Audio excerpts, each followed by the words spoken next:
Family disowned me ages ago when my brother stole my GF, but my family suddenly invited me back only because my grandpa threatened to cut them from his will if they didn't apologize. After being disowned 8 years ago, my family has invited me, my wife, 27F, and daughter, 1F, for Christmas. After getting conflicting advice from my friends, one of my buddies told me to post my dilemma here to see what random internet strangers would say.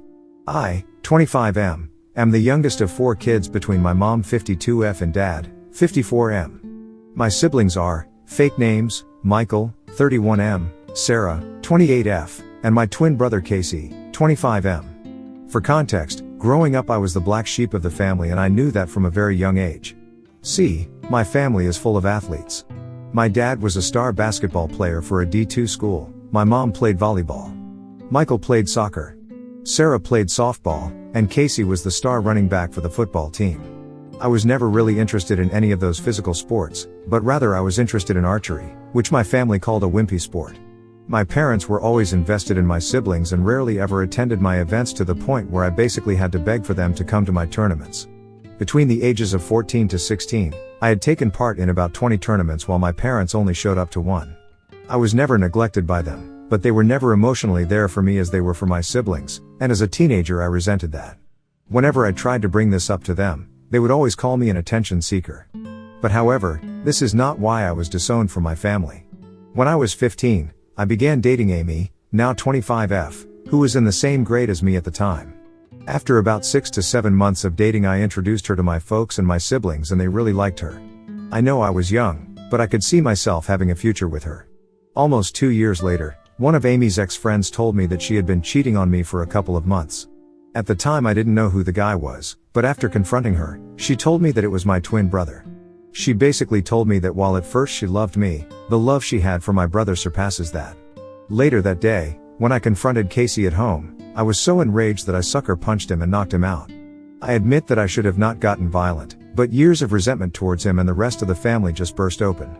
In exchange for my family not pressing charges on me as I could have been tried as an adult in court, I was sent to live with my paternal aunt, 48F, who at this point was estranged from the family and lived in another city about 2 hours away. From then on, I have not had any contact with them. At first it was tough, but later on, with support from my aunt and her husband, 48M, I moved on from wanting a relationship with them. I transferred to a different high school and attended a university in my aunt's city and graduated as an electrical engineer. I later met my wife and got married to her. I at the time of my wedding thought about inviting them, but went against it because I did not want any sort of drama at my wedding. From that point me and my wife bought a house an hour away from my aunt and were blessed with a daughter a year ago. About a week ago, I received a Facebook message from my mother and father wanting to reconnect over Christmas at their house. I told them that I would consider it as I possibly have other plans, but would give them a clear answer soon. Later on, both Michael and Sarah sent me friend requests, which felt weird to me. My wife has told me that if I decided to go, she and my daughter would spend Christmas at my Phil's house as she does not have to deal with unwanted stress as she is 2 months pregnant and I agree with her. My question to those reading this is that should I go and try to reconcile with my family or should I not? I am very conflicted on what to do. On one hand, they perhaps feel bad about what they did to me and want to apologize for what they did, but on the other hand perhaps if I go there, they will try to make me apologize to Casey, which I do not want to. Any advice would be helpful. Update: Hi there guys, it's been a rough 2 weeks but thank you all for your advice and support. This is going to be a really long post I wanted to post earlier but some things got in the way. 2 days after Christmas, my wife began to experience unbearable pain in her abdomen area and she hardly could stand on her 2 feet. Me and her sister, 30F, rushed her to hospital where we found out that my wife had suffered a miscarriage and that the fetus had to be removed right away. Honestly, the worst part for me was explaining to my wife what had happened. Due to complications surrounding the operation, my wife was forced to stay for 2 more days. Honestly, I have been trying to stay strong for my wife and my daughter, but honestly, I am struggling right now.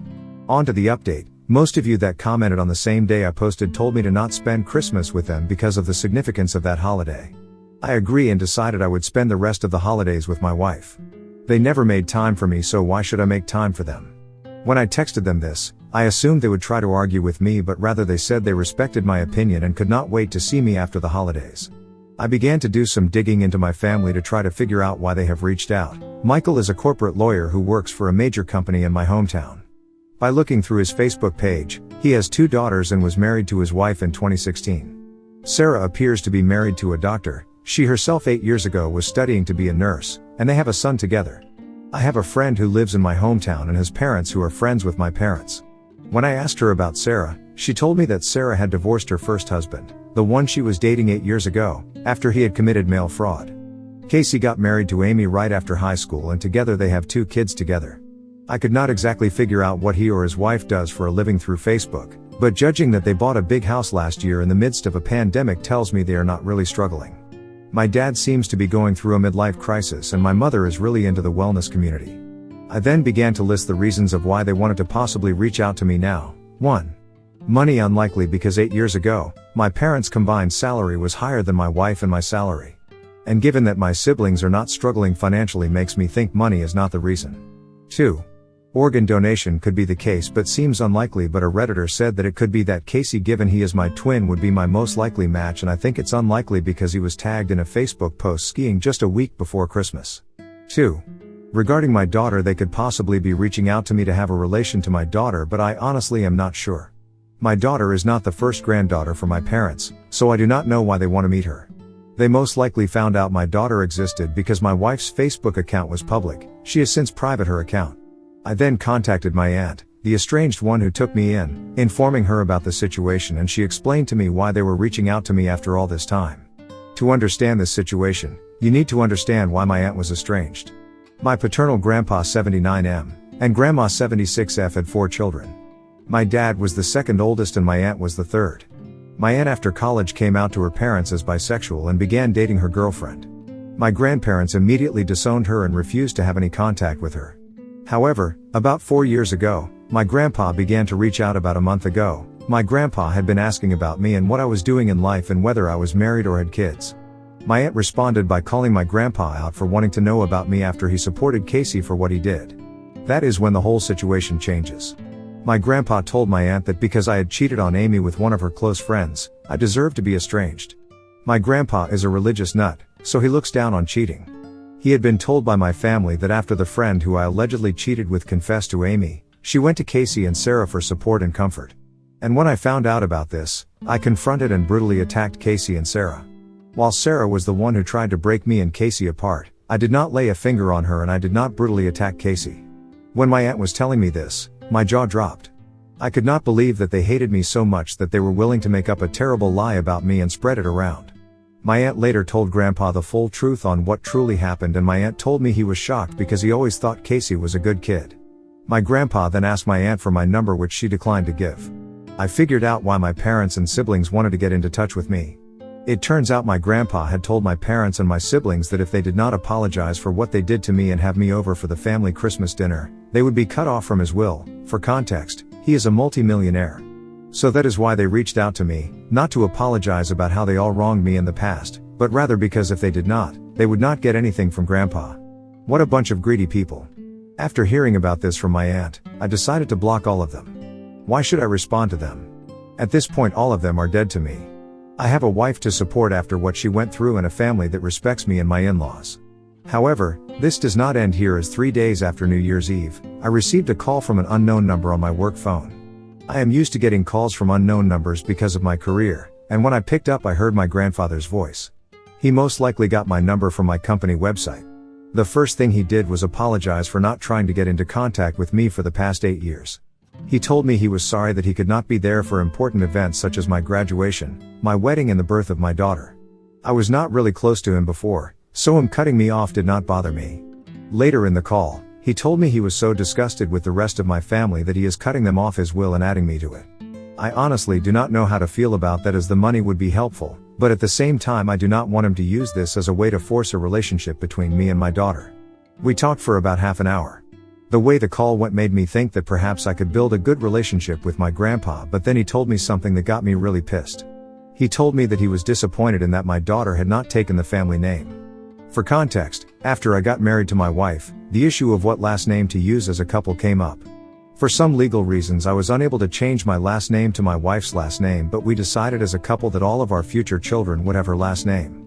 I at this point unloaded on my grandpa, calling him a senile old man and many other hurtful things, and told him to never contact me ever again. The audacity of this man to say that after what I went through is something.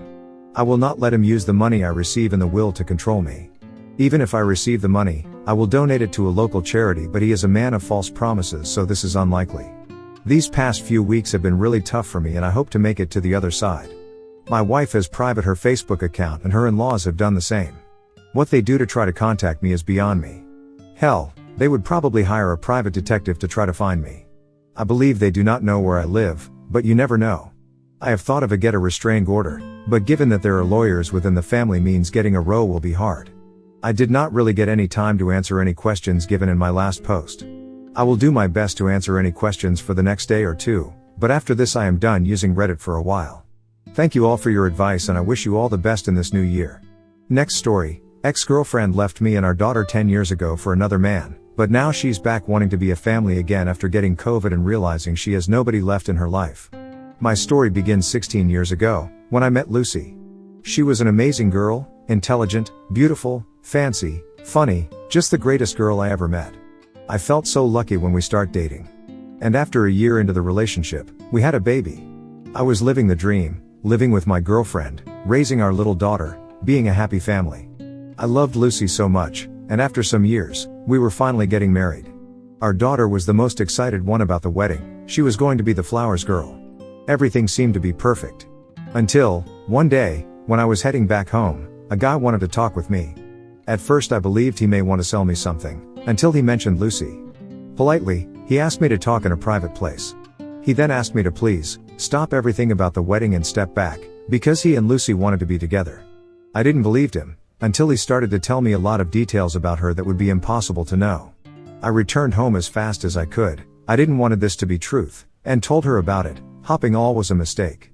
But, no, it wasn't. The next hour she told me everything. She has been cheating on me from the last 2 years. She told me about how all the time she said she loved me, that she wanted us to be together and she loved our family, were all lies. How her new man was younger, stronger, handsome and better lover. She said that she didn't want it to be tied to me, how she lost her freedom for being a mother and she didn't want it to be a wife, that she wanted her freedom back. The final stab was when she said she was happy that I finally knew, and now she was able to leave. I cried, begged, humiliate myself and got on my knees, asking for another chance, to try fix our relationship, but she didn't want it. She wanted the thrill and excitement that this new guy make her feel. By the next day, she left us. I felt broken, humiliated, emasculated. But my daughter needed me. She was heartbroken, her mother left, and she believed it was her fault. She heard when Lucy said she didn't want to be a mother anymore, she needed me, and I needed to be strong for her.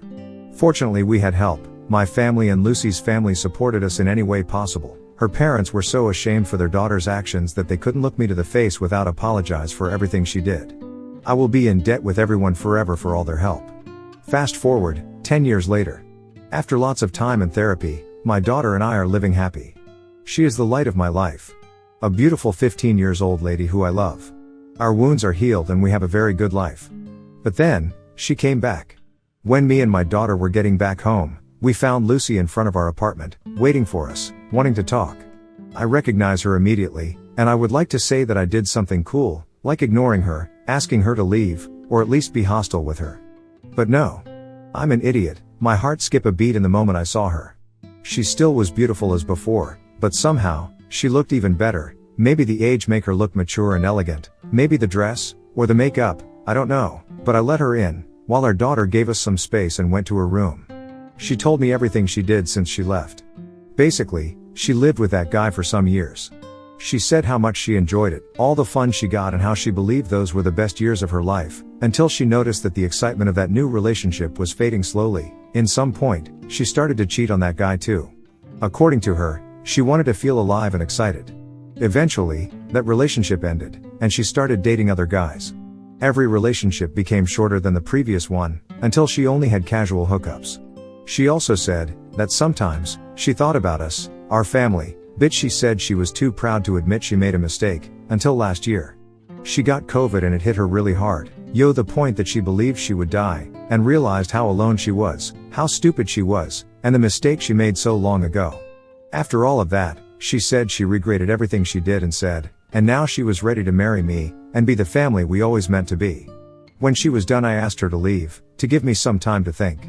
She accepted, saying she would be back the next day. For years I dreamed about her coming back, and now it was happening. But it just felt wrong.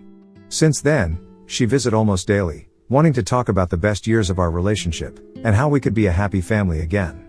I asked for help. To my family, to my friends. Most of them said I would be making the worst mistake of my life if I take her back. Others said that I could give her a chance. It took me a lot to heal, and some more time to start making new relationships, and I would be risking everything. One night, my daughter and I had a deep conversation about all this. I always try to involve her in every part of our life, and this issue concerned her too, because as her mother. Sometimes she surprised me being so wise and mature, because she told me, "Can you really love someone that hurted us so much?" And that was everything I needed. I would never forgive myself if I let her hurt my daughter again. And I said that to Lucy.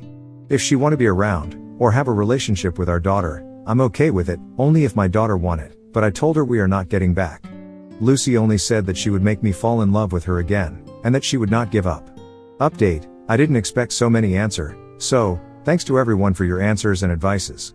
Thanks to the ones who made me open my eyes and helped me to realize I still having issues with my ex and I'm not over with her, and overall, to the ones who pointed the risk of hurting my daughter that is letting her back in our lives. I can recognize my weakness, but I'm not letting her to hurt my baby again. So don't worry, I'm not getting back with her. Since the post, she had been insisting on meeting, she wanted to talk. I decided to have one last talk with her and setting my boundaries. We met in a public place. The talk was long and hard, I wanted her to be honest, and I told her the moment I caught a lie I was leaving. I asked if she was really sorry, or are we her last option? Did she really love us, or are we just a consolation prize? Did she came back for love, or because she was unable to find another man anymore? She was unable to answer any of that. She only said things like, "It's not like that, you need to understand me, I'm not like this anymore." She kept insisting on giving her another chance, that we can love each other again, that we could be together. She never even mentioned our daughter in any moment, only after I pointed it, she started to mention her.